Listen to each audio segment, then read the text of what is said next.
तो हम लोग पीरियडिक टेबल एंड पीरियोडिसिटी पढ़ रहे थे, है ना। 2-3 लेक्चर हमने कंप्लीट कर लिए थे और लास्ट लेक्चर में हम लोगों ने यहाँ तक लिख लिया था जनरल कॉन्फ़िगरेशन डी ब्लॉक का, और उसमें पैलिडियम जो है उसका कॉन्फ़िगरेशन थोड़ा अलग होता है। यहाँ तक हमने लिखा था, this was the last line that we wrote. और मैंने कहा था कि भाई एफ ब्लॉक का थोड़ा सा लिखना रह गया है, तो वो हम आज की क्लास में लिखेंगे, राइट।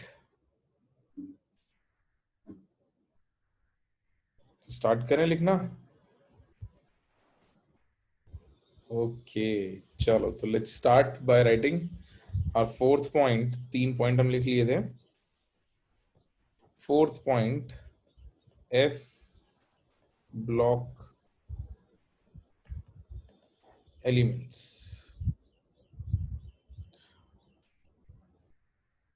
उसमें लिखो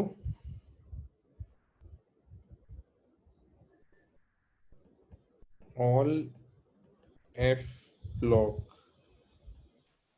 elements belong to group 3, full stop.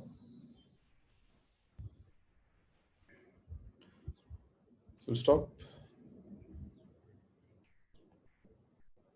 They are also known as inner transition elements.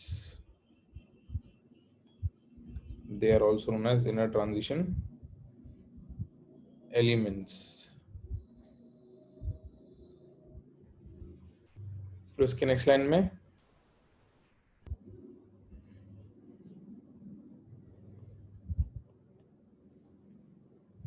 general configuration will be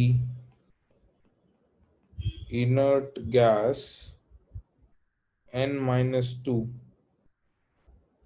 F 1 से 14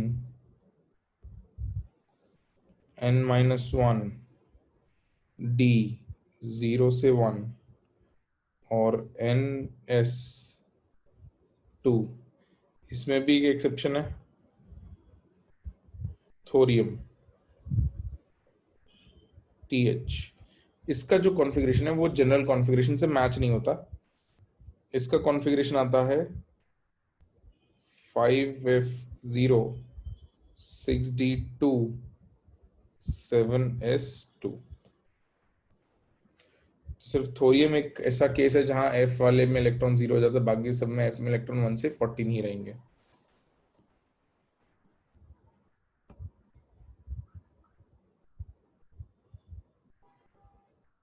और उसके नेक्स्ट पॉइंट में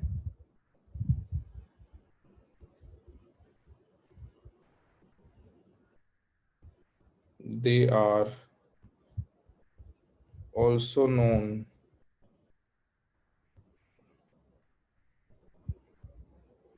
by the name of rare earth elements. Rare earth elements.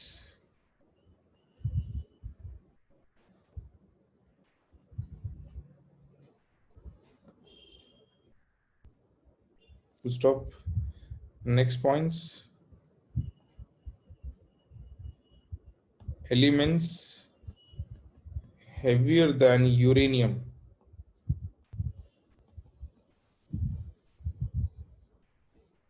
are called, ये term मैंने last class में बोला था, है ना। ये टर्म मैंने यूज किया था। इनको क्या कहते हैं, यूरेनियम के बाद जो एलिमेंट्स आते हैं जो भारी होते हैं उनको ट्रांस यूरेनियम कहते हैं। बिल्कुल बिल्कुल बिल्कुल, these are known as transuranium elements. Transuranium elements, full stop. All trans uranium elements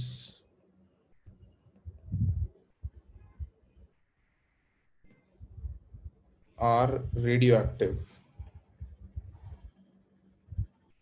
are radioactive. सारे के सारे ट्रांसरेडियम एलिमेंट्स जो होते हैं वो रेडियो एक्टिव होते हैं।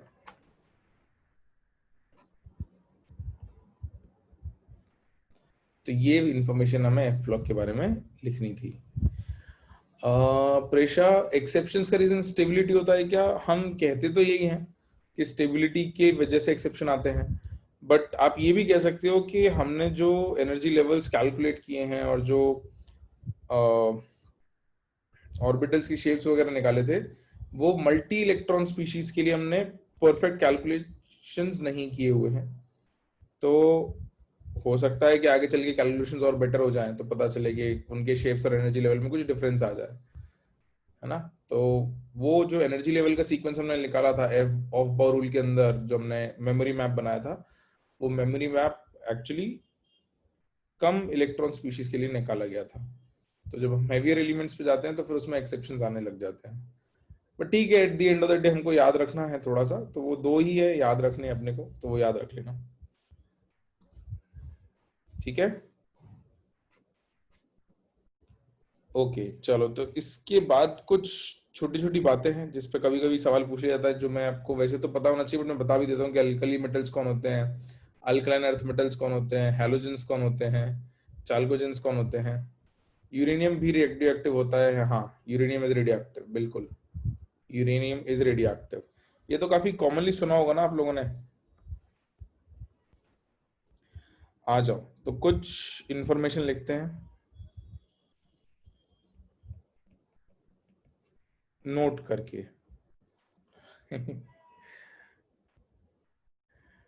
तो liquid elements at room temperature, liquid elements at room temperature. तो सीजियम और फ्रांशियम एस ब्लॉक में होते हैं जो रूम टेम्परेचर पे लिक्विड होते हैं। गैलियम और ब्रोमीन, गैलियम और ब्रोमीन ये दोनों कौन से ब्लॉक में आएंगे? कौन से ब्लॉक में आएंगे? पी ब्लॉक में, very good. These are in P block. और डी ब्लॉक में मरकरी और उसी के नीचे आने वाला element U U B, ununbium. These are liquid at room temperature.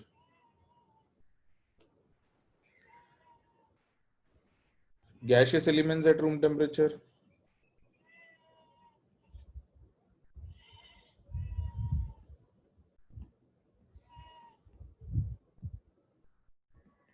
तो कोई बताएगा इस ब्लॉक में कौन कौन से आएंगे? इस ब्लॉक में गैशियस एलिमेंट्स कौन कौन से आएंगे? हाइड्रोजन, और कोई आएगा क्या? सिर्फ, हाँ, अरे हीलियम भी तो आएगा, भूल गए इतनी जल्दी, कल ही बताया था। हाइड्रोजन एंड हीलियम ये दोनों इस ब्लॉक में आएंगे, है ना। पी ब्लॉक में बहुत सारे आएंगे, तो कौन कौन से आएंगे पी ब्लॉक में? ऑक्सीजन ठीक है, लिथियम कहाँ आएगा? नाइट्रोजन ठीक है, और प्रेशा, ऑल नोबल गैसेस, बिल्कुल सही बात है, नोबल गैसेस तो सारी आनी है। फ्लोरीन और क्लोरीन, सल्फर, सल्फर आएगा, गैलियम, गैलियम आएगा। किसी बातें कर रहे हो? आयोडीन, आयोडीन गैसेस होता है रूम टेम्परेचर पे। फास्फोरस भी गैसेस होता है रूम टेम्परेचर पे।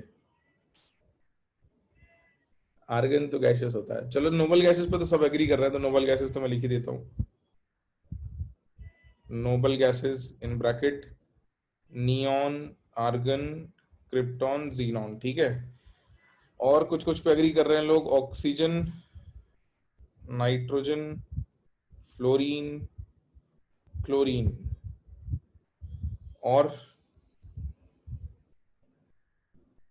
भी कोई है क्या? और किसी पे एग्री कर रहे हो क्या? कुछ लोग फास्फोरस कह रहे हैं और कुछ लोग सल्फर कह रहे हैं, तो भाई इस फास्फोरस सल्फर लिखना है कि नहीं लिखना है, तुम बताओ। ब्रोमीन, ये कैसे बातें कर रहे हो? ये ब्रोमीन अभी यहाँ लिखा है ना रूम टेम्परेचर पे लिक्विड के अंदर, तो ब्रोमीन कैसे आएगा? अभी लिखा है ऊपर आपने। अच्छा नहीं आएगा फॉस्फोरस सल्फर, बात तो सही है। फॉस्फोरस और सल्फर नहीं आएंगे, फॉस्फोरस सल्फर रूम टेम्परेचर पर सॉलिड स्टेट में आएंगे। तो these are your elements from P block जो गैसियस स्टेट में होते हैं रूम टेम्परेचर। लिख लिया? इतने ही आएंगे बस। तो बहुत कम एलिमेंट्स हैं तो जो गैसियस स्टेट पे रहते हैं रूम टेम्परेचर में, बाकी सब तो लिक्विड और सॉलिड हो जाते हैं। हाँ मतलब अब रूम टेम्परेचर क्या है कि वो डिपेंड करता है, जैसे गैलियम को ऐसा है कि हाथ पे ले लोगे तो वो मेल्ट हो जाता है, तो 20 डिग्री या 15 डिग्री पर रखोगे तो गैलियम मेल्ट नहीं होगा, है ना। बट गैलियम को हाथ पे रख लोगे तो 30 से ऊपर टेम्परेचर चला जाता है, तो थोड़ा सा उसको मेल्ट होने के लिए जो एनर्जी चाहिए होती है मिल जाती है, फटाफट से मेल्ट हो जाता है। तो रूम टेम्परेचर से कहने का मतलब है कि मतलब आप ये मान लो 25 से 40 के बीच में टेम्परेचर को में जो लिक्विड मिल जाते हैं उनकी बात कर रहे हैं। These are between 25 to 40।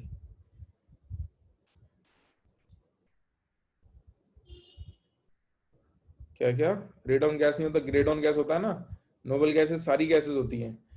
अच्छा अपन ने रेडॉन नहीं लिखा है क्या? ओके रेडॉन ऐड कर लेना भाई। नोबल गैसेस सारी गैसेस होती है, जीनॉन और रेडॉन। ठीक है, रेडॉन भी है, बिल्कुल है। चलो तो अब कुछ सवाल मुझे करवाने हैं कि प्रिडिक्ट कैसे करते हैं। या चलो एक दो बातें और बता दूं, फिर प्रिडिक्शन में आसान हो जाएगा। कि कोई आपको एलिमेंट दे दिया जाए और उसका प्रिडिक्शन पूछ लिया जाए कि भाई इसका ग्रुप क्या है, पीरियड क्या है, तो हम कैसे बताएंगे। तो उसको बताने के पहले मैं कुछ बातें और बता देता हूं। Group one elements except hydrogen क्या कहते हैं इनको? यार रुको, पहले सिर्फ ग्रुप वन की बात करते। ग्रुप वन का कॉन्फ़िगरेशन क्या आएगा पहले तो ये बताओ। ग्रुप वन एलिमेंट्स का कॉन्फ़िगरेशन क्या आएगा? NS1, general configuration will be NS1। ठीक है, और इनको अपन कहेंगे अल्कली मेटल्स एक्सेप्ट हाइड्रोजन। ठीक है, अल्कली मेटल्स में हाइड्रोजन इंक्लूडेड नहीं होता है। इसी तरीके से ग्रुप टू एलिमेंट्स जो हैं,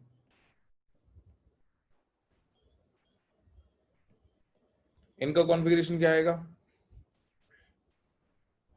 NS2। और इनको कॉमनली क्या कहते हैं? अल्कलाइन क्या कहते हैं? Alkaline earth metal. Word alkali मतलब बेटा जो बेस की तरह बिहेव करता है। Alkalis are which have basic nature which have soapy touch. पढ़ा होगा ना आपने, क्लास 9 10 में पढ़ाए होंगे ये तो, एसिड्स बेसिस वगैरह पढ़ाए होंगे। हाँ इतना तो पढ़ाते हैं, बिल्कुल। These are known as alkaline earth metals. तो ये क्या होते हैं? ये अल्कलाइन नेचर शो करते हैं इनके कंपाउंड्स। ठीक है, ग्रुप 17 एलिमेंट्स को क्या कहते हैं भाई? अच्छा पहले तो कॉन्फ़िगरेशन बताओ, ग्रुप 17 का क्या आएगा? NH2NP 7। NP में 7 कैसे हो सकता है? NP5, बिल्कुल। NS2NP5 नोबल गैस कॉन्फ़िगरेशन से एक इलेक्ट्रॉन कम, और इनको हम कहेंगे हैलोजेंस। फिर ग्रुप 16 एलिमेंट्स, इनका general configuration NS2NP4। Very good, NS2NP4। और इनका कॉमन नेम किसी को पता है क्या कहते हैं? चाल्कोजेंस, वेरी गुड। ओर फॉर्मिंग, चाल्कोजेंस मतलब ओर फॉर्मिंग होता है, हैलोजेंस मतलब सॉल्ट फॉर्मिंग होता है। ग्रुप 15 एलिमेंट्स, इनका कॉन्फ़िगरेशन?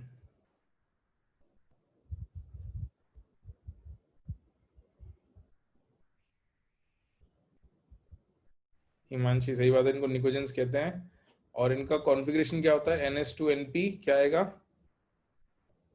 NS2NP3। ये सब कैसे आ रहे हैं? अरे यार ये तो पता हो जाना चाहिए अभी तक। चलो बता दूंगा मैं कैसे आ रहे हैं। इनको कहते हैं निकोजिन्स। बैड स्मेलिंग होते हैं ये, नाइट्रोजन फैमिली, बिल्कुल नाइट्रोजन फैमिली है ये। ये कैसे आ रहे हैं? ये तो थोड़ा, वैसे तो आसान चीज है, कैसे आ रहे हैं। चलो अभी सवाल करवाऊंगा तो बता दूंगा कैसे आ रहे हैं ना। वैसे ये बताया था मैंने कि कैसे आते हैं, कॉन्फ़िगरेशन से आते हैं। पूरे ग्रुप में एक कॉन्फ़िगरेशन सेम होता है बच्चों, है ना। किसी भी एक ग्रुप में जनरल कॉन्फ़िगरेशन सेम आएगा। मैं एक एग्जांपल आपको लिख के बता देता हूँ यहाँ पे। जैसे अगर मैं ये ग्रुप 15 की बात कर लूँ, ठीक है। ग्रुप 15 में नाइट्रोजन, फॉस्फोरस, आर्सेनिक, एंटीमनी, ये पीरियड नंबर 2 में, ये पीरियड नंबर 3, पीरियड नंबर 4 और पीरियड नंबर 5। नाइट्रोजन का कॉन्फ़िगरेशन देखोगे तो ये आएगा 2s2 2p3। पूरा कॉन्फ़िगरेशन लिखोगे तो एंड में, ठीक है, आगे कुछ और है और फिर एंड में ही आएगा। फॉस्फोरस का लिखोगे तो एंड में आएगा 3s2 3p3। आर्सेनिक का लिखोगे तो एंड में आएगा 4s2 4p3। और एंटीमनी का लिखोगे तो 5s2 5p3। अब मुझे डायरेक्ट कैसे पता चल रहा है? मुझे डायरेक्ट कैसे पता चल रहा है? पहली बात यह है कि ग्रुप में नीचे जाते वक्त आउटर कॉन्फ़िगरेशन सेम रहने वाला है, तो S2P3 रहने वाला है। अब बचता है उसके आगे का नंबर। उसके आगे का नंबर हमेशा उसका शेल नंबर होगा, ठीक है। तो पीरियड नंबर शेल नंबर के बराबर और एंड का कॉन्फ़िगरेशन सिमिलर होगा। पी ब्लॉक में इसमें कोई एक्सेप्शन नहीं आएगा, एस ब्लॉक में इसमें कोई एक्सेप्शन नहीं आएगा। डी ब्लॉक में इसलिए हम जनरल कॉन्फ़िगरेशन नहीं लिखते हैं क्योंकि डी ब्लॉक में यहाँ पे दिक्कतें आ जाती हैं कुछ कुछ जगह, है ना। तो डी ब्लॉक में आपको जनरल कॉन्फ़िगरेशन लिखने भी नहीं है, इसलिए अपने को ग्रुप वाइज। तो ग्रुप वाइज एस और पी ब्लॉक में कोई एक्सेप्शन नहीं आएगा कॉन्फ़िगरेशन में, आउटर मोस्ट में, ठीक है। 7s to 7p होगा, लेकिन वो एलिमेंट हमको याद नहीं करना है क्योंकि पी ब्लॉक की जो आखिरी पीरियड है उसमें सारे एलिमेंट्स डिस्कवर्ड नहीं है, अभी रिकॉग्नाइज नहीं है।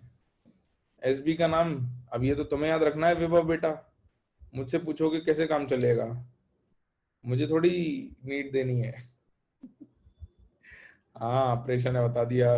गुड एंटीमोनी नाम होता है उसका, बिल्कुल सही बात है, बोला भी था मैंने अभी। तो अब नाम ही तो याद करने हैं, तुम गाने तो नहीं याद कर रहे। ANPASSB का, इसका गाना क्या होता है मेरे को तो वो भी नहीं पता है। चलो, तो अब निक्टोजन मतलब बैड स्मेलिंग, निक्टोजन से निकोजिन्स कहते हैं अपन जनरली उसको।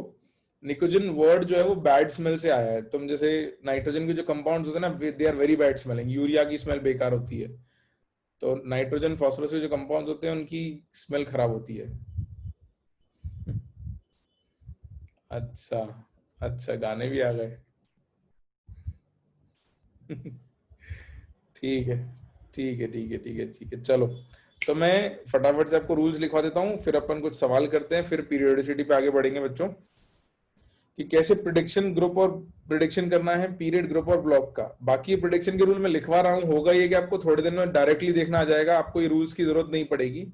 बट फिर भी एक बार लिख लेते हैं जिससे आपके कॉन्सेप्ट थोड़े से क्लियर हो जाएंगे। लिख लो, prediction of period comma group and block. किसी एलिमेंट का पीरियड ग्रुप और ब्लॉक कैसे प्रेडिक्ट करेंगे? Prediction of period comma group and block.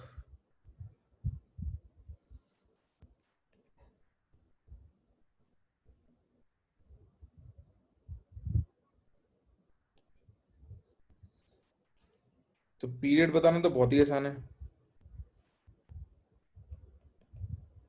Period of an element is equal to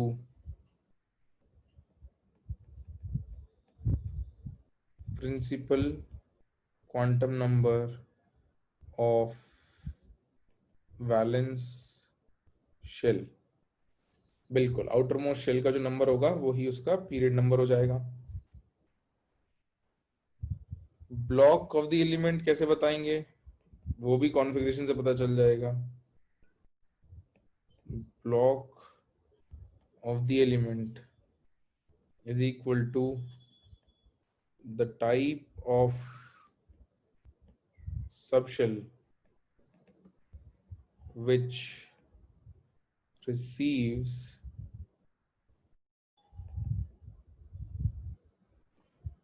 last electron, the type of the subshell which receives last electron। और group number बताने के लिए हमारे पास थोड़े rules अलग अलग हैं। For S block, group number is equal to number of valence shell electrons.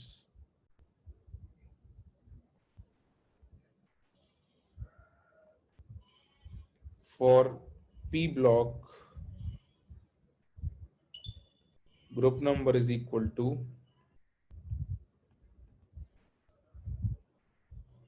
ten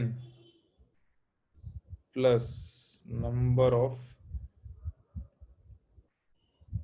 valence shell electrons।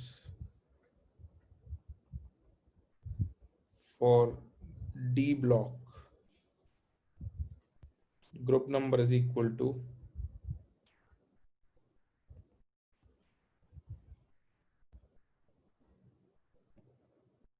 number of electrons in n minus 1 D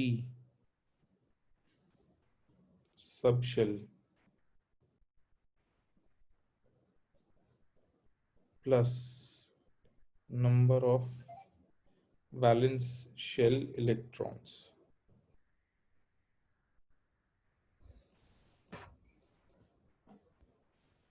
ठीक है, और एफ ब्लॉक सबसे आसान है, उसको सबसे एंड में लिख लेते हैं और इसके ऊपर कुछ क्वेश्चंस कर लेंगे। For F block, group number is equal to कितना लिख दूं, फिक्स्ड होता नहीं तो गुड प्रेशर गुड बेटा, कितना आएगा 3। बिल्कुल, दिस विल बी 3। ठीक है,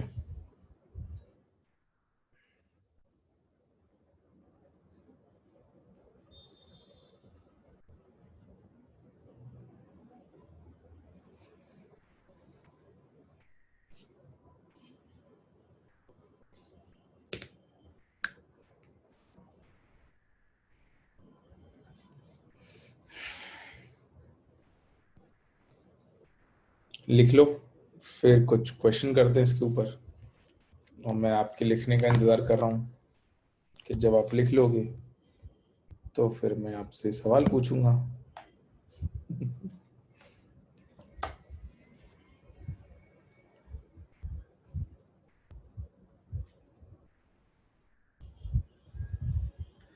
n-1d सबशेल का मीनिंग,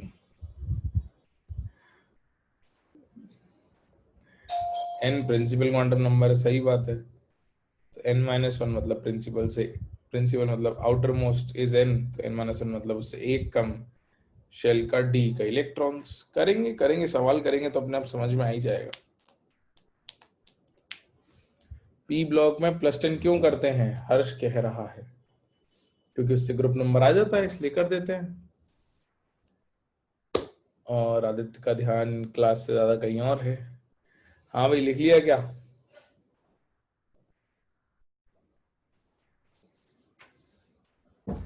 चलो तो देखते हैं 10+ क्यों किया, अभी समझ में आ जाएगा। अच्छा ध्यान है, चलो ठीक है। चलो चलो अभी सवाल कर लेते हैं, तो अभी समझ में आ जाएगा आपको कि कैसे होगा। Question, determine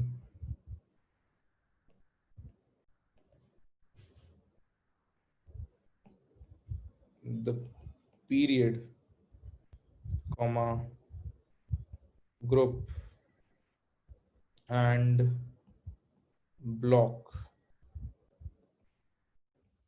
of the following elements. हाँ हाँ आदित्य, इट्स ओके, कोई बात नहीं, चलो मजाक कर रहा था मैं, मजाक मतलब कह तो सीरियसली रहा था, बट ठीक है। जैसे नंबर 1, मान लो मैं आपसे पूछूं कि क्रोमियम 24 का आपको पीरियड और ग्रुप नंबर बताना है, और बिना पीरियडिक टेबल को देखे, तो हम कैसे बताएंगे? मैं एक दो एग्जांपल बताऊंगा, फिर आपसे पूछूंगा, ठीक है? तो क्रोमियम का पहले अपन कॉन्फ़िगरेशन लिखते हैं। तो कॉन्फ़िगरेशन आएगा 1s2, 2s2, 2p6, 3s2, 3p6, 4s2, 3d4 लिखेंगे। फिर हमको याद आएगा कि सर ने बताया था कि क्रोमियम तो 4s2 3d4 होता ही नहीं है, क्रोमियम होता है 4s1 और 3d5। हाँ, तो अब इसका आखिरी इलेक्ट्रॉन किस में जा रहा है? डी में जा रहा है। इस वजह से इसका ब्लॉक क्या लिखेंगे? डी। ठीक है, एक चीज आ गई। अच्छा, पीरियड बताना है, तो फिर याद आएगा सर ने कहा था कि कॉन्फ़िगरेशन में सबसे बड़ा शेल नंबर आएगा, जो आउटर मोस्ट शेल नंबर आएगा, हाईएस्ट प्रिंसिपल क्वांटम नंबर आएगा, वो पीरियड नंबर हो जाएगा। तो पीरियड नंबर क्या हो जाएगा? 4। फिर ग्रुप नंबर बताना है, फिर ग्रुप नंबर बताना है, तो उसमें तुम्हें याद आएगा कि सर ने डी ब्लॉक में लिखवाया था कि number of electron in n-1 D plus number of electrons in valence shell. तो तुम देखोगे कि सर ने बताया था वैलेंस शेल ये है, इसमें एक, और वैलेंस अगर 4 है, n अगर 4 है, तो n-1 क्या हो गया? 3। तो n-1 डी ये हो गया। तो इसमें कितने हैं? 5। तो टोटल कितना आ रहा है? 6। तो यहां से ग्रुप नंबर क्या आएगा?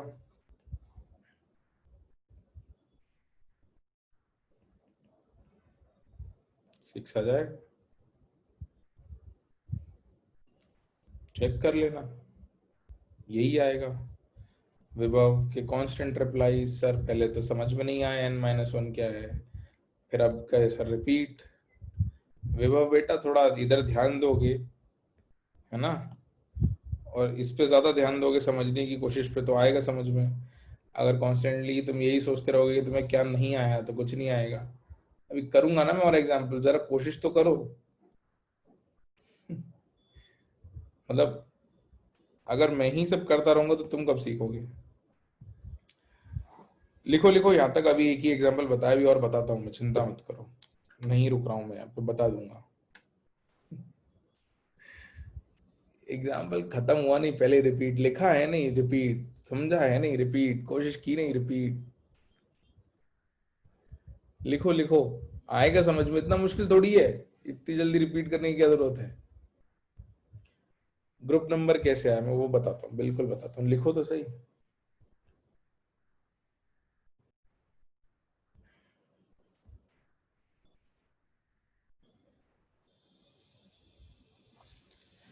चलो, तो भाई अब कर ही देते हैं रिपीट, कहा है तो सुन लो। पीरियड और ब्लॉक में तो दिक्कत नहीं है ना भाई, पीरियड और ब्लॉक बोल रहा हूँ, सॉरी, ब्लॉक और पीरियड नंबर में तो दिक्कत नहीं है भाई। आखिरी इलेक्ट्रॉन डी में जा रहा है तो डी ब्लॉक है। पूरे कॉन्फ़िगरेशन में जो सबसे बड़ा प्रिंसिपल क्वांटम नंबर आएगा वो पीरियड नंबर हो जाएगा। ठीक है, ये तो आसान है, हाँ तो दिक्कत नहीं है। हाँ, अब बचती है ग्रुप की बात। तो ग्रुप के लिए आपको रूल्स लिखा रखे हैं भाई, जो ब्लॉक है उसके हिसाब से आपको ग्रुप नंबर का रूल यूज करना है। डी ब्लॉक में आपने लिखा हुआ है number of electron in n-1 D plus number of valence shell electrons. तो भाई इस कॉन्फ़िगरेशन में वैलेंस शेल क्या है? इस कॉन्फ़िगरेशन में n क्या है? Valence shell 3D valence shell नहीं है बेटा, शेल बोला है, शेल। वैलेंस शेल 4 है। और n-1 क्या हो गया? अगर n 4 है तो n-1 क्या हो गया? 3। तो आपको बोला था कि 4 में शेल में और n-1 के डी सब शेल में इलेक्ट्रॉन कितने हैं गिन लो और उनको जोड़ दो। यानी कि 4s ये आउटर मोस्ट शेल हो गया टोटल, और 3 का पूरा शेल नहीं गिनना, पूरा शेल गिनना होता तो 3s 3p भी जोड़ने पड़ते, ठीक है। तो उसके नीचे का शेल नहीं देखना है, उसके नीचे n-1 डी के इलेक्ट्रॉन देखने हैं आपको। तो n-1 डी में कितने इलेक्ट्रॉन है? n = 4 में एक इलेक्ट्रॉन है, n-1 डी में 5 इलेक्ट्रॉन है। तो 5 और 1 टोटल कितने इलेक्ट्रॉन हो गए?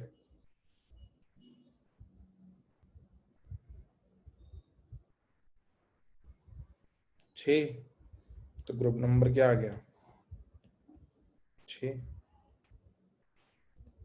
तो ग्रुप नंबर इज 6। और एक एग्जांपल कर लेते हैं, इस बार एलिमेंट नहीं बताता हूं, आपको एटॉमिक नंबर दिया है, ठीक है। तो लेट्स इस बार आपको एटॉमिक नंबर दे दिया है 21।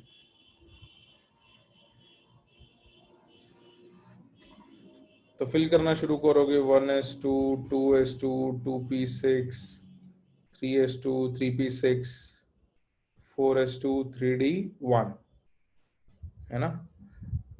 यहां तक आपने फिल कर दिया। फिर आप देखोगे कि सर इसका ब्लॉक देखने के लिए तो डी आ गया ब्लॉक, तो ब्लॉक डी है ना। Period number sir outermost shell 4 आ रहा है, तो पीरियड जो है वो 4 आ गया। और डी ब्लॉक का रूल आपको बताया था, आउटर मोस्ट शेल और आखिरी n-1 का डी, इन दोनों के इलेक्ट्रॉन जोड़ने हैं, तो उससे ग्रुप नंबर आता है। तो ग्रुप नंबर कितना आएगा? 3 आ जाएगा, बिल्कुल सही बात है।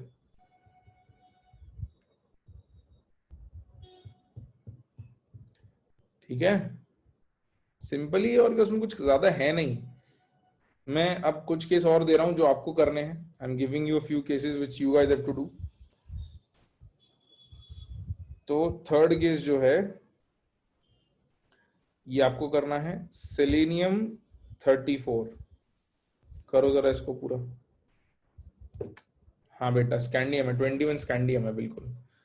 तो सेलेनियम 34 के लिए पहले निकालो तुम ब्लॉक, फिर पीरियड नंबर और फिर ग्रुप नंबर, ये तीन चीजें निकालो जरा। इट्स वेरी इजी, मतलब मुश्किल काम नहीं है, बस एक बार करना आ जाए उसके बाद तो कुछ भी नहीं है।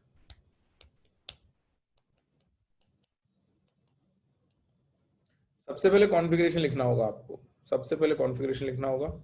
और एक बात और बता दूं, आप इन कॉन्फ़िगरेशंस में एक्सेप्शंस नहीं भी लिखोगे ना, तो अभी आप ब्लॉक, पीरियड और ग्रुप सही से आइडेंटिफाई करोगे।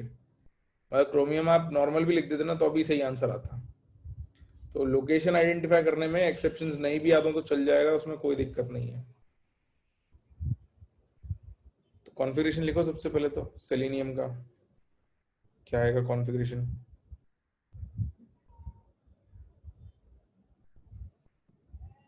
1s2 2s2 2p6 3s2 3p6 4s2 3d10।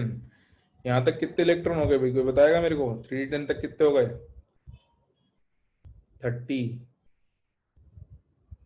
तो अब कितने और भरने हैं? 4। तो 3d के बाद क्या आता है? 4p। उसमें 6 आ सकते थे, 4 ही रखने हैं, तो 4p 4। तो बच्चों इसमें सबसे पहले तो बताओ कि ब्लॉक कौन सा आ रहा है? ब्लॉक कौन सा आ रहा है? पी ब्लॉक, सही बात है, तो block is P. Outermost shell number क्या है? 4।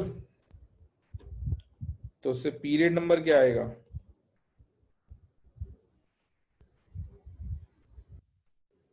4। और ग्रुप नंबर पी ब्लॉक के लिए क्या सिखा रखा है आपको? 10 प्लस आउटर मोस्ट शेल, है ना? तो ये आउटर मोस्ट शेल कौन सा है?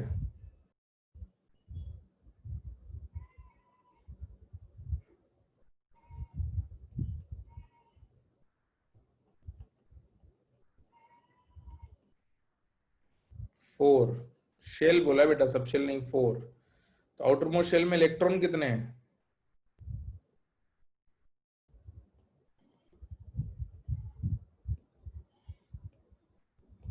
कितने? 6। तो ग्रुप नंबर इज 10 + 6, कितना आएगा? 16। आपने पीरियडिक टेबल में चाहो तो चेक कर लेना। Selenium comes in oxygen family. Selenium जो है वो ऑक्सीजन फैमिली में ही आता है। ठीक है, एक केस और करा दूं। सुजल बेटा, एक्सेप्शन के बारे में ये बोल रहा था कि ये क्रोमियम का एक्सेप्शन है ना, 4s1 3d5। तुमको नहीं भी याद हो, तुम यहाँ लिख दो 4s2 3d4, तो अभी ब्लॉक डी आएगा, पीरियड 4 आएगा और ग्रुप 6 ही आएगा, उसमें कोई फर्क नहीं पड़ेगा। तो पोजीशन आइडेंटिफाई करने के लिए एक्सेप्शनल कॉन्फ़िगरेशंस नहीं भी पता हो तो भी सही, नॉर्मल फिल कर दोगे तो भी आंसर सही आएगा, पोजीशन के लिए सिर्फ। ठीक है, पोजीशन में कोई दिक्कत नहीं आएगी। चलो एक केस और करते हैं। Let's do one more case. Fourth, cadmium 48। करो, बताओ मुझे कि क्या आना है इसका ब्लॉक। चलो एक और दे देता हूँ कैडमियम के साथ साथ।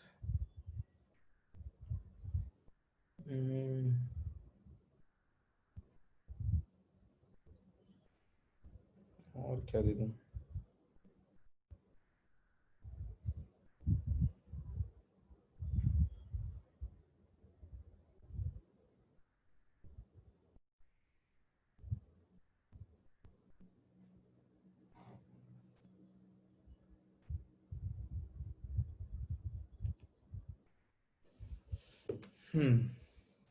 ये दो हैं।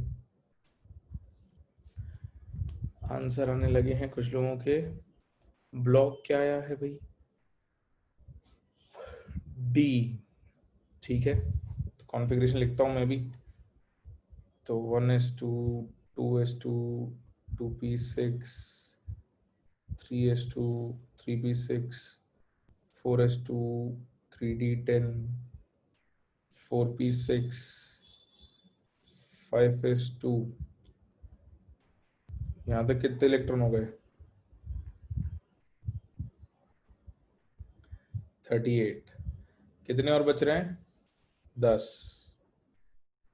और 5s के बाद आएगा 4d, तो 4d10। तो ब्लॉक तो आइडेंटिफाई हो गया। Block is D. और आउटर मोस्ट शेल नंबर क्या है? Outermost shell number 5। तो पीरियड क्या लिख दूं? 5। और ग्रुप नंबर के लिए भी सिखाया था आपको कि डी ब्लॉक में ग्रुप नंबर अगर बताना हो तो क्या करते हैं? ग्रुप नंबर अगर बताना हो तो क्या करते हैं? आउटर मोस्ट शेल के एस के इलेक्ट्रॉन्स और उससे एक अंदर के डी के इलेक्ट्रॉन्स। तो 5s के 2 और 4d के 10, टोटल कितना आएगा? 12। तो group number 12। Good. Last, strontium.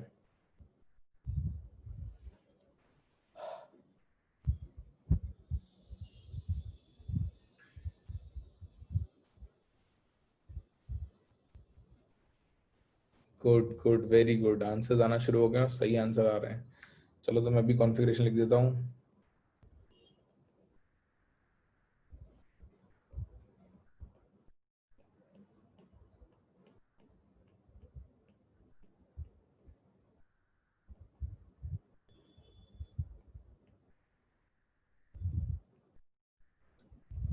यहीं तक आएगा शायद, 5:2 तक। तो यहाँ से ब्लॉक क्या गया भाई, एस ब्लॉक, पीरियड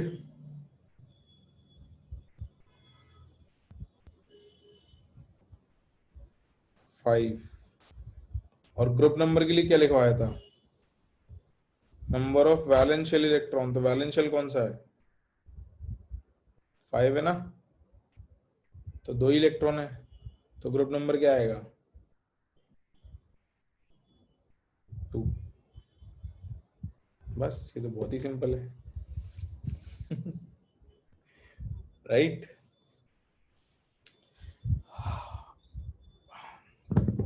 चलो, तो प्रिडिक्शन इस तरीके से कर सकते हैं। बाकी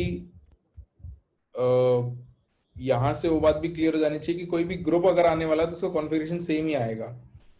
जैसे जिंक, ऑक्सीजन फैमिली का कोई भी देख लो, उसमें आउटर मोस्ट शेल में S2 और P4 ही आएगा। जैसे ऑक्सीजन जो होता है वो 2s2 2p4 होगा, ऑक्सीजन के नीचे सल्फर जो होगा वो 3s2 3p4 होगा। इस तरीके से आप देख सकते हो। तो ग्रुप के कॉन्फ़िगरेशन, जनरल कॉन्फ़िगरेशन हमेशा सेम रहते हैं ग्रुप में, खासकर पी ब्लॉक और एस ब्लॉक में। डी ब्लॉक में कुछ कुछ जगह एक्सेप्शंस की वजह से वेरिएशन आ सकता है। ओके, सवाल लिखो। एक सवाल जो बात मैंने कही है उससे रिलेटेड सवाल है, और कुछ दिक्कत हो तो फिर ये मत बोलना कि सर अभी तो आपने ऐसा बोला था।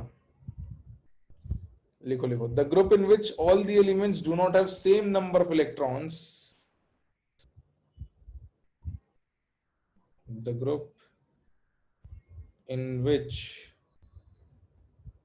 all the elements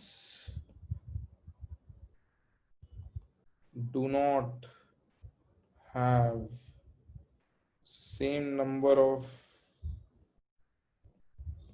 electrons in their valence shell, in their valence shell is, तो आपको कुछ ऑप्शंस दे रखे हैं। नहीं तो ऑप्शन ही नहीं ना, जो लोग आप मैसेज कर रहे हो वो ऑप्शन ही नहीं दिया है।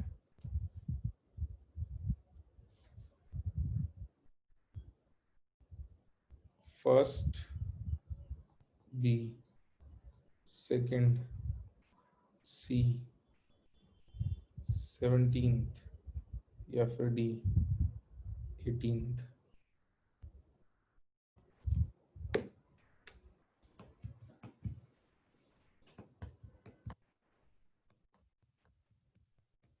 क्या आएगा आंसर,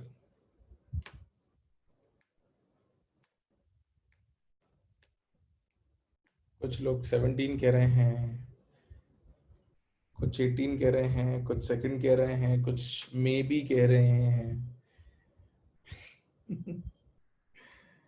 भाई 18th ग्रुप कौन सा होता है, 18th ग्रुप कौन सा होता है, नोबल गैसेस। नोबल गैसेस में आउटर मोस्ट शेल में कितने इलेक्ट्रॉन होते हैं, 8, एक्सेप्ट हीलियम। हीलियम में आउटर मोस्ट शेल में कितने होते हैं, 2। तो इसका आंसर क्या आ गया, डी आ गया ना। अभी आपने कहा ना कि सर हीलियम में नहीं होते 8, बस तो वही वाली बात है। ठीक है,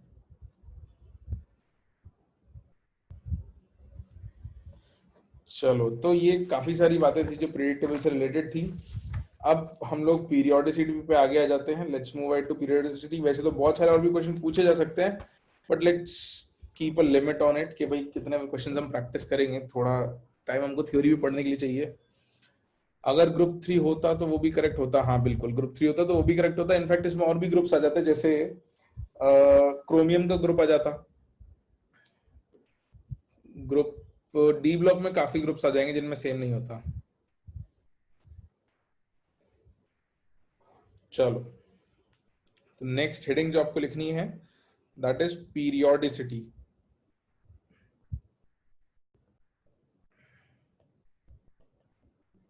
बाकी मैंने आपको मैसेज कर दिए थे, जो होमवर्क आपको करना है वो करना स्टार्ट कर दो बच्चों आपकी शीट से, है ना।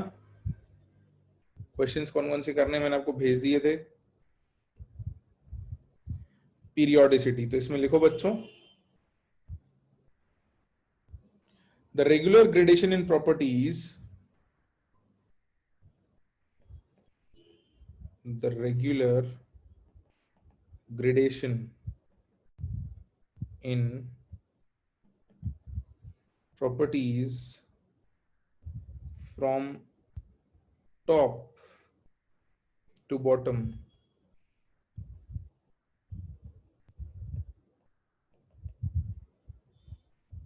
in a group and from left to right in a period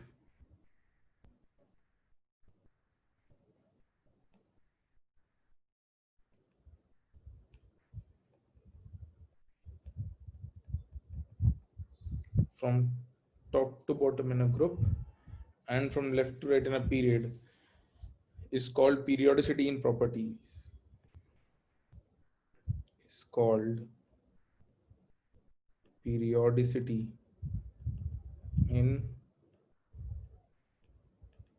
properties, full stop. Periodicity is observed due to repetition of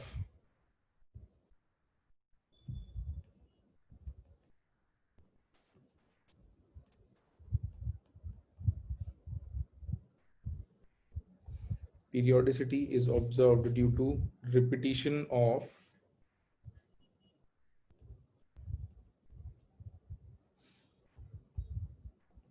same outermost shell configuration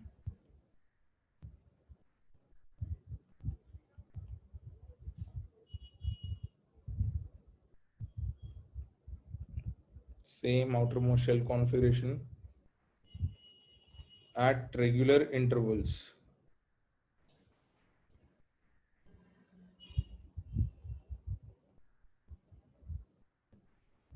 at regular intervals।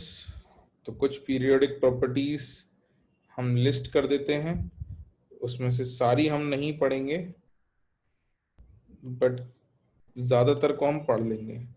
जैसे डेंसिटी वगैरह पे हम बात नहीं करेंगे ज्यादा, है ना, मेल्टिंग बॉइलिंग पॉइंट्स पे बात यहाँ नहीं करेंगे, बट बाकी पे हम थोड़ी बात करेंगे। तो मैं लिस्ट कर रहा हूँ प्रॉपर्टीज, वो आप लोगों को भी लिखनी है। Periodic properties, valency, screening slash shielding effect, SHIE आएगा बेटा उसमें, शील्डिंग इफेक्ट, इसको ब्रैकेट में सिग्मा से रिप्रेजेंट करेंगे। Then effective nuclear charge,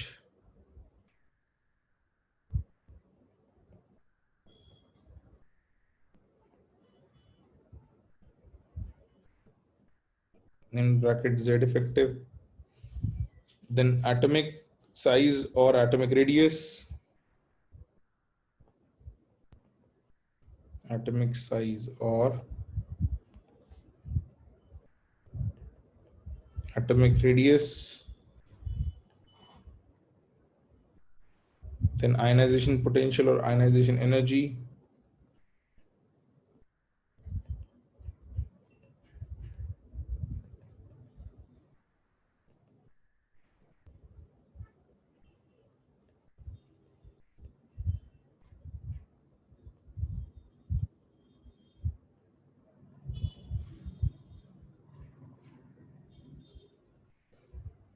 then next is electron affinity or electron gain enthalpy,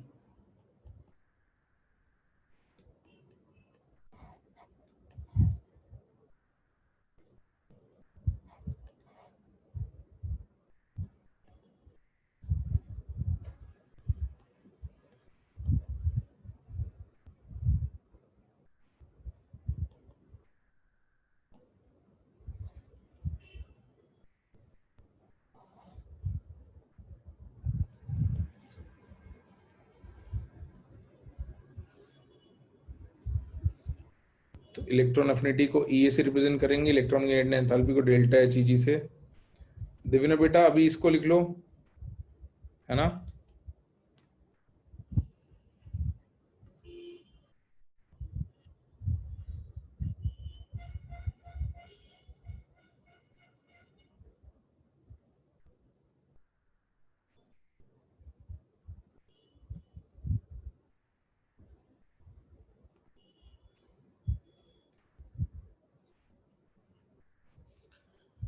then electronegativity,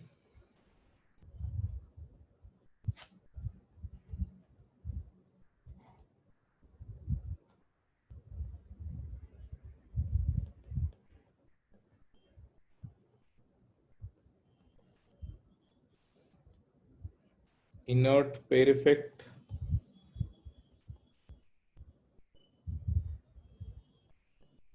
तो यहां तक हम चीजों को डिटेल में डिस्कस करेंगे। डेंसिटी और मेल्टिंग पॉइंट पे ज्यादा डिस्कशन नहीं करेंगे, क्योंकि एक तो इनमें ज्यादा कुछ ट्रेंड्स होते नहीं है, दूसरा ये चीजें जब ब्लॉक्स वगैरह पढ़ेंगे तब थोड़ी बहुत डिस्कस हो जाएंगी, जब हम बाकी इनऑर्गेनिक केमिस्ट्री पढ़ते हैं तब। तो density, melting and boiling points.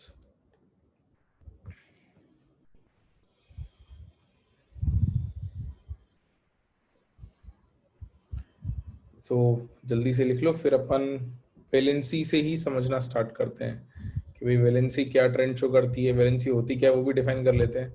Valency शायद आप लोगों ने पढ़ी हुई होगी पहले थोड़ी बहुत, नाम तो सुना ही होगा, बाकी उसको डिफाइन जरूर कर लेंगे, डेफिनेशन याद हो ना हो।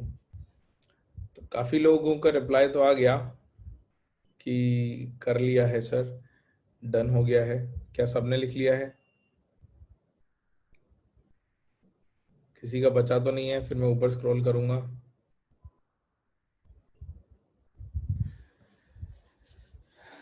चलो, तो अभी तक सारे मैसेजेस, अच्छा अब आ गया कि रुको, करो करो, लिखो लिखो लिखो, आई एम वेटिंग।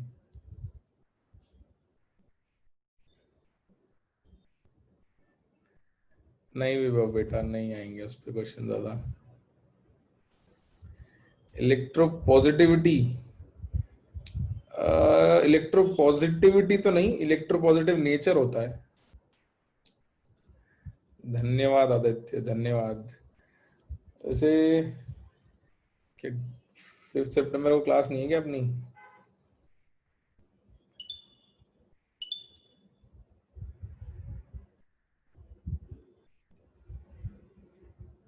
अच्छा, नहीं है, okay.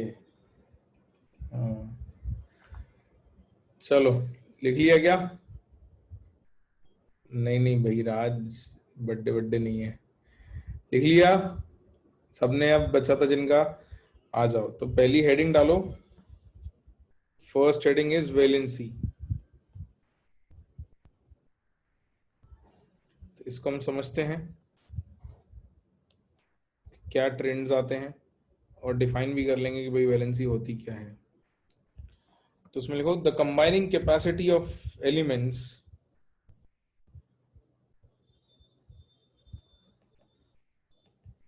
The combining capacity of elements, और इसको अलग लाइन में लिख लेते हैं, और the number of electrons participating in bond formation,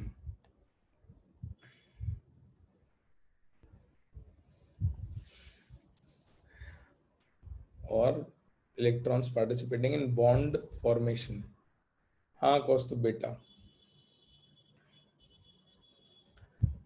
अब इसको समझ लेते हैं कि कैसे वैलेंसीज वेरी करती हैं। वैलेंसीज देखो फिक्स नहीं होंगी, जरूरी नहीं है कि एक एलिमेंट की एक ही वैलेंसी हो, valencies can be of different types.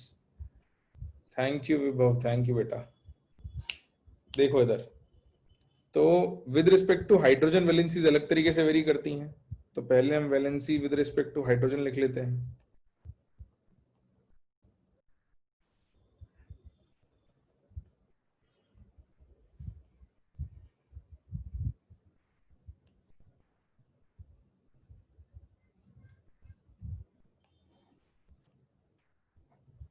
तो इसमें क्या होगा कि जैसे आप ग्रुप्स लिखोगे अगर, तो कुछ ट्रेंड अपने को मिलेगा। ओके पलक बेटा, करते हैं कुछ उसका।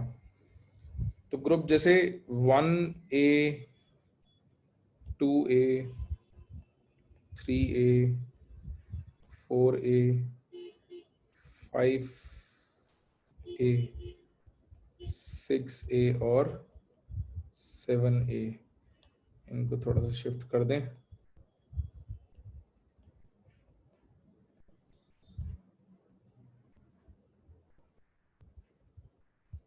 तो ग्रुप 1A को अगर IUPAC के हिसाब से नाम दें तो 1 आ जाएगा, 2A का 2 आ जाएगा, 3A का क्या आएगा?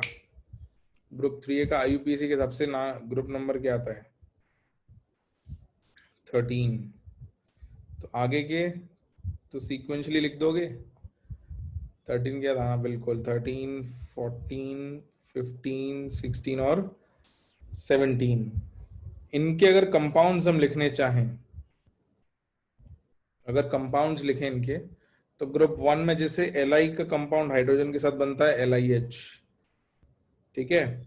ग्रुप 2 में लिथियम के बगल में बेरिलियम आता है, उसका कंपाउंड बनता है BeH2, फिर आएगा BH3, फिर CH4, फिर CH4 के बाद ग्रुप 15 में क्या आएगा बच्चों?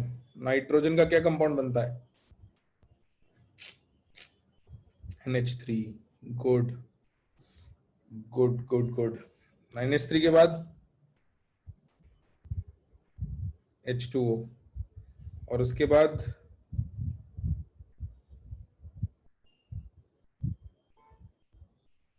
अरे नीचे नहीं जाना, राइट में H2O के बगल में, ऑक्सीजन के बगल में Cl थोड़ी आता है, क्या आता है?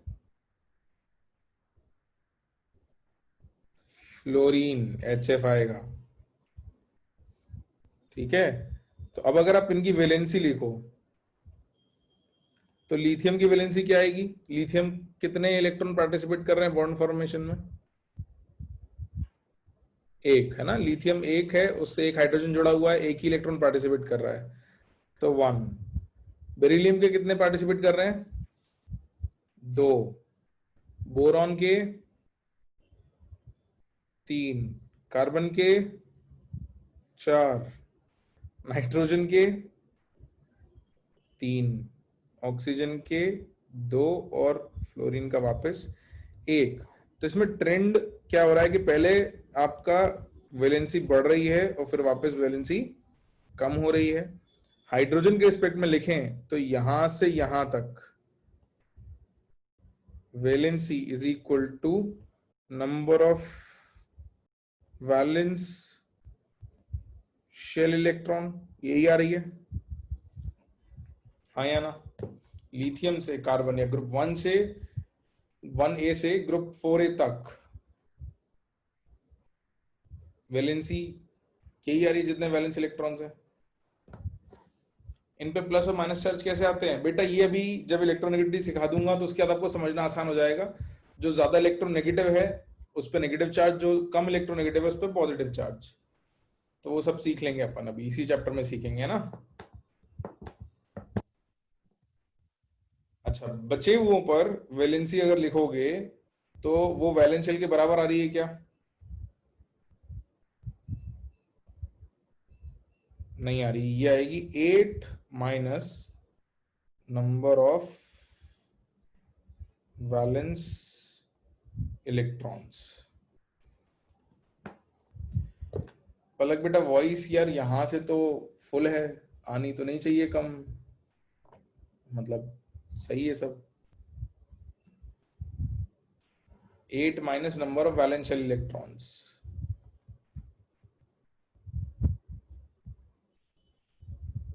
ठीक है।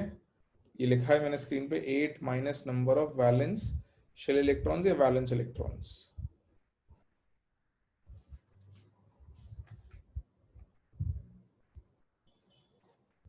लिख लिया यहां तक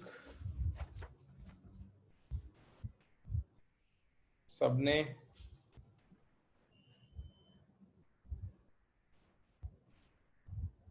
ठीक है, फिर valency with respect to oxygen भी लिख लेते हैं। लिखो लिखो।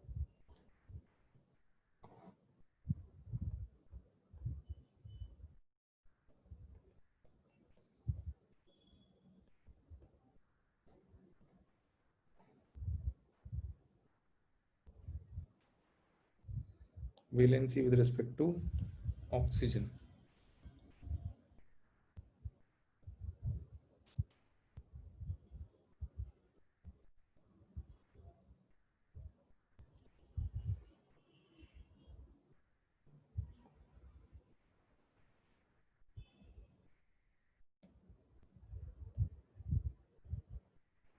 लिख लिया क्या? मैं ऊपर स्क्रॉल कर लूं? जिन लोगों ने कहा था पहले कि सर नहीं लिखा भी, वो लोग जल्दी रिप्लाई करके बताओ। कर लिया, ठीक है।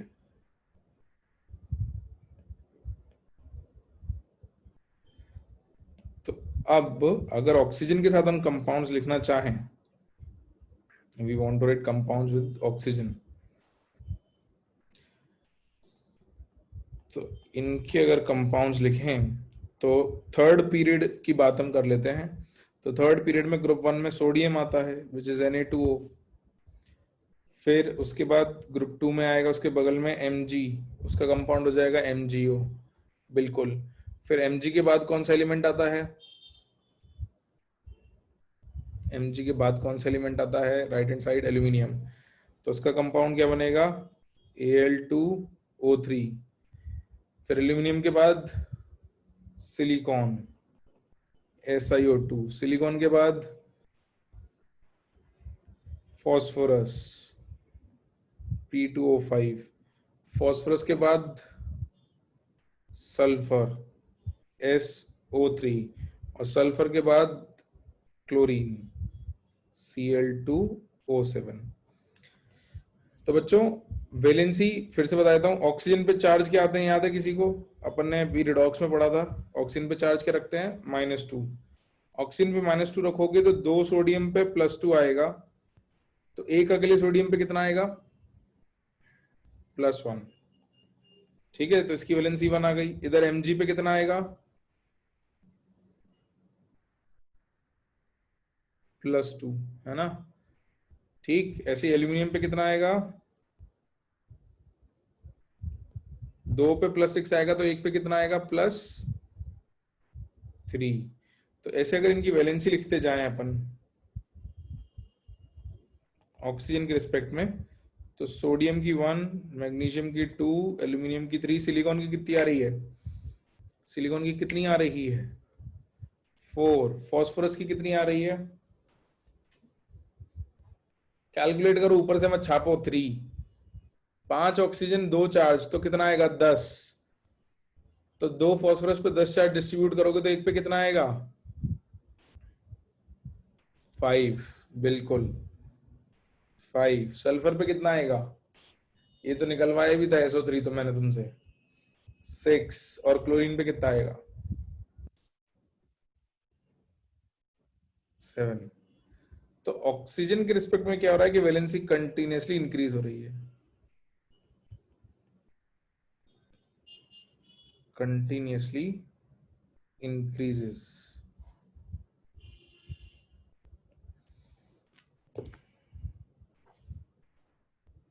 अमन कह रहा है बी वालों का क्यों नहीं लिख रहे? बेटा बी वालों का डी ब्लॉक है, उसको देखेंगे।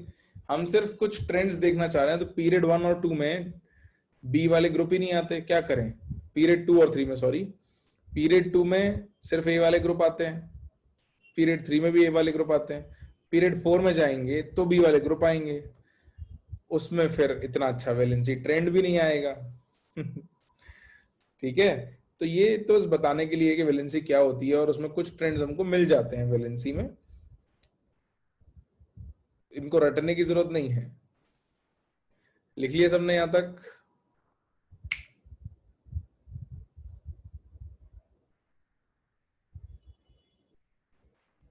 जरा विद रिस्पेक्ट टू H2 हमेशा नहीं लेते, विद रिस्पेक्ट टू हाइड्रोजन हमेशा नहीं लेते। जनरली क्या होता है, जो आप लोगों ने बचपन में पढ़ी होती है वैलेंसीज, वो ये +6 +5 वाली नहीं पढ़ी होती। आप लोगों ने आयंस की वैलेंसीज पढ़ी होती कि इनके जो आयंस बनते हैं उनकी क्या वैलेंसीज हैं। जैसे फॉस्फोरस की पॉजिटिव वैलेंसी नहीं पढ़ी आपने, या सल्फर की पॉजिटिव वैलेंसी नहीं पढ़ी, आपने नेगेटिव वैलेंसीज पढ़ी है कि फॉस्फोरस -3, सल्फर -2 और क्लोरीन -1।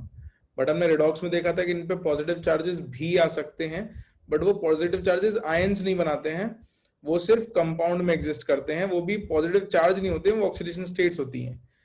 तो वैलेंसी सिर्फ चार्ज की नहीं होगी, वैलेंसी कितने बॉन्ड, कितने इलेक्ट्रॉन हिस्सा ले रहे हैं बॉन्ड फॉर्मेशन में, वो भी होता है। तो यहाँ पे ये होता है कि फास्फोरस के 5 इलेक्ट्रॉन हिस्सा ले रहे होते हैं, सल्फर के 6 और क्लोरीन के 7। तो उस टाइप की वैलेंसीज आप लोगों ने बचपन में नहीं पढ़ी होती हैं। ठीक है, ओके ओके ओके ओके।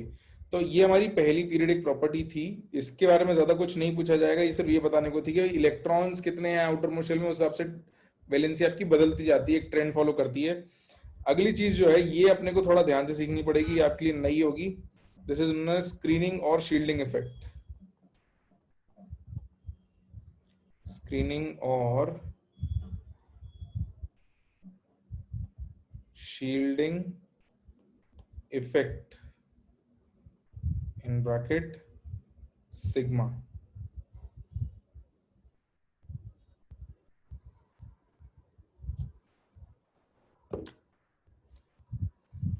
हाँ, फॉर्मूले वैलेंस इलेक्ट्रॉन के बेसिस पे ही बनते हैं, बिल्कुल बिल्कुल।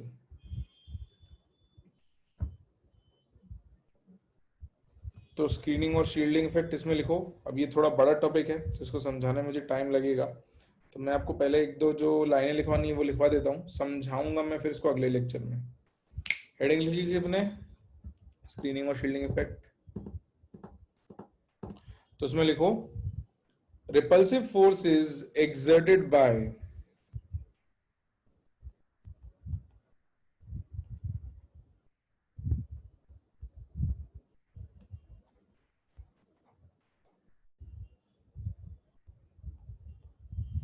repulsive forces exerted by inertial electron on the outer shell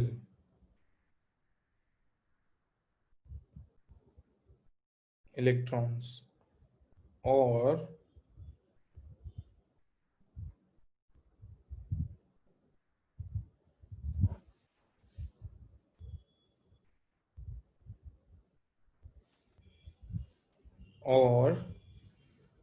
the shielding of attractive force of nucleus or the shielding of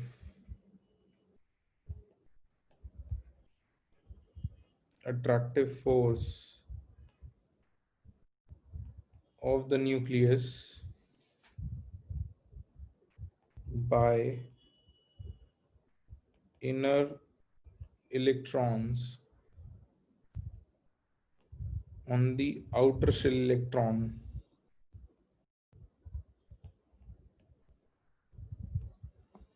is known as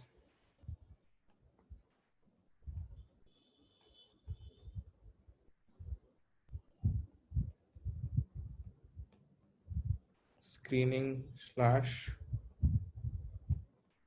shielding effect in bracket sigma. अब इसमें एक diagram बनाना है, but वो फिर मैं आज नहीं बना रहा हूं क्योंकि समझाने के लिए मुझे टाइम ज्यादा चाहिए इसको।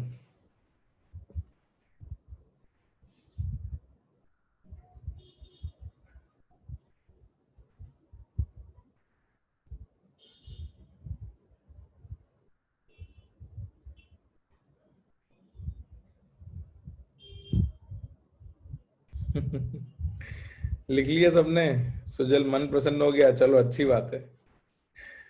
वो तो कोई भी चीज समझ में आएगी तो मन प्रसन्न होगा, सही बात है। लिख लिया सबने यहाँ तक? तो आज की थ्योरी फिर यहाँ रोक लूं मैं, अगर सबने लिख लिया ऑलरेडी तो?